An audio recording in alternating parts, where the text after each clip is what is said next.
இந்த மாதிரி சிவப்பரிசி கருப்பு அரிசியில நம்ம சாதம் வடிச்சு அந்த பழைய சாதம் சாப்பிடும்போது உடலுக்கு ரொம்ப ரொம்ப ஆரோக்கியமானது. இன்னைக்கு உலக அளவுல ரொம்ப ஃபேமஸான ஒரு டிஷ்னா இதுதான். ஆனா நம்ம முன்னோர்கள் அவ்வளவு காலமாக இதை நம்ம சாப்பிட்டுட்டு வரோம். ஈஸியா இதை வீட்லயே நம்ம ரெடி பண்ணி தினம்தோறும் காலையில நம்ம சாப்பிட்டுட்டு வரலாம்.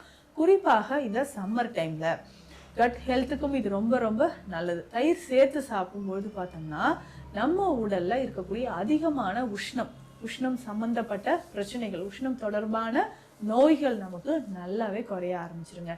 ரெகுலரா இதை நீங்க ஃபாலோ பண்ணிக்கிட்டே வாங்கல, நம்ம உடல் பகுதியும் சரி குடல்ல இருக்கக்கூடிய கழிவுகளும் வெளியேறி நிறைய பேர் இந்த சம்மர் டைம்ல வெளியிலேயே சுத்திட்டு இருப்பீங்க இல்லையா? இந்த ஜாபே எனக்கு இப்படிதாங்க, இவ்வளவு தூரம் டிராவல் பண்ணணும், இவ்வளவு தூரம் நான் போய்தான் ஆகணும், இவ்வளவு நேரம் நின்றுதான் ஆகணும்.